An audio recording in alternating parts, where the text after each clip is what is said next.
నమస్తే అండి. Welcome to సనాతన స్టోరీస్. నిన్న మనం ఉగాది పండుగ గురించి, ఈసారి వచ్చే సంవత్సరం పేరు విశ్వావసు అని, అలాగే దాని అర్థం కూడా తెలుసుకున్నాము. విశ్వావసు గంధర్వులలో ఒకరు అని తెలుసుకున్నాము. చాలామంది ఆ గంధర్వుడి గురించి తెలుపమని అడిగారు. అయితే ఆ కథ ఏంటో చూద్దాం. విశ్వావసు 6000 గంధర్వులలో ఒక గంధర్వుడు. గంధర్వులు మంచి గాయకులు, నృత్యకారులు, సంగీతకారులు మరియు మంచి సౌందర్యవంతులు.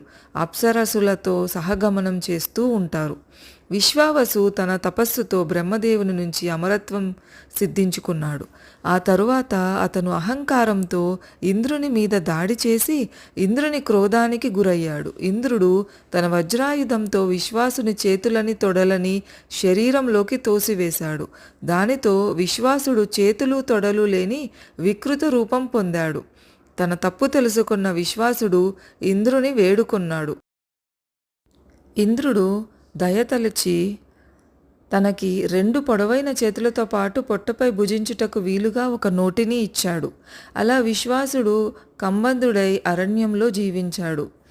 అతను భయంకరమైన ఈ రూపం ధరించి వనాలలో ఉండే మునులను భయపెట్టుతూ వచ్చాడు. ఇలా చేస్తుండగా ఒకసారి స్థూలశిరుడనే మహాముని తటస్థపడి, నీకు ఈ రూపమే శాశ్వతంగా ఉండిపోవుగాక అని శపించాడు.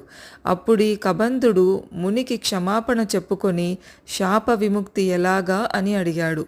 ఎప్పుడు రాముడు అడవికి వచ్చి నీ చేతులు నరికి నీకు దహన క్రియలు చేస్తాడో అప్పుడు నీకు యథారూపం వస్తుంది అని ముని చెప్పి వెళ్ళిపోయాడు. విశ్వావసుడి శాప విమోచనం.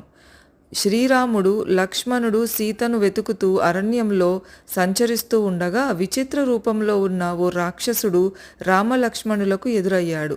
అతనికి తల, మెడ, కాళ్ళు లేవు. ఉదరం అంటే కడుపు భాగంలో మాత్రం ఓ పెద్ద నోరుంది. ఊరువులు ప్రదేశంలో 2 ఉగ్రనేత్రాలున్నాయి. అతని బాహువులు మాత్రం 8 యోజనాల వరకు విస్తరించి ఉన్నాయి. అటువంటి రాక్షసుడు ఒక్కసారిగా రామలక్ష్మణులను తన హస్తాలతో బంధించి గుప్పిట్లో బిగించాడు. దీనికే కబంధ హస్తం అనే నానుడి ఉంది. భయంకరమైన నోటిని తెరిచి వారిని ఆరగించబోతుండగా రాముడు కుడి చేతిని, లక్ష్మణుడు ఎడం చేతిని నరికివేయడంతో ఆ రాక్షసుడు నేలకు ఒరిగాడు.